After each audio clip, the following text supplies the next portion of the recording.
Egon Jurisic, secondo anno per te al Telimar, una prima parte di stagione molto difficile, però alla fine grandi risultati.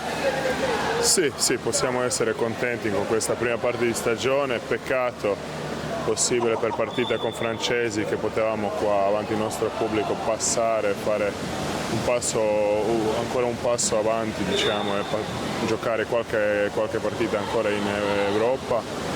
Ma diciamo di campionato, che era il nostro primo obiettivo, sì, siamo entrati in 7 squadre, abbiamo preso tanti punti, peccato per il risultato a Salerno, è unica che un poco è lasciata, non so come si dice, un po' di amarezza. Sì, amarezza.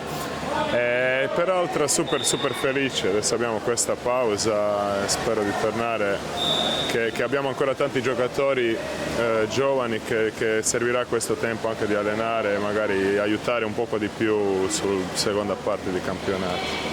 Ecco, tu l'anno scorso eri uno dei nuovi, quest'anno eri uno dei tanti giocatori confermati. Quanto vi ha aiutato, soprattutto in una stagione molto lunga con tante partite, quanto ha aiutato il fatto di conoscervi già e di conoscere anche il coach?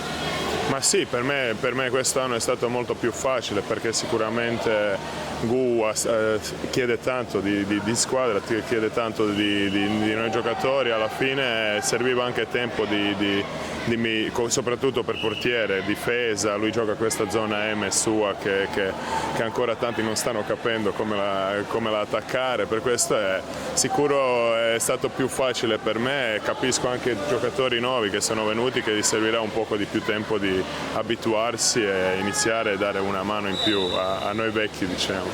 Tu tra l'altro ti esalti spesso, sei uno dei pochi che viene anche annunciato quando fai le parate nelle partite in casa dallo speaker. Quanto piacerebbe alla squadra avere anche il sostegno di una tribuna piena in piscina? Sì, questo è sicuro una cosa che aiutava noi di più se era pubblico, se era per esempio in Europa Cup 800-1000 persone a partita, sarebbe piacere, perché alla fine giochiamo questo sport per pubblico. Questa è una cosa che manca e mi dispiace, ma speriamo che si risolva in futuro.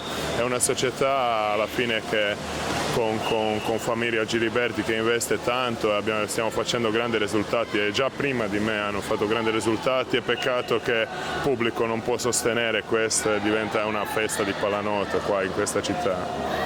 In chiusura ti chiedo come si affronta una sosta così lunga, perché più di 2 mesi senza partite, come già la tua testa come si sta organizzando per l'inizio del 2024? Ma sì, alla fine abbiamo questa pausa, ma io so dopo 20 anni che già sto giocando, meglio non fare troppa pausa, perché dopo di nuovo devi fare tutto da inizio.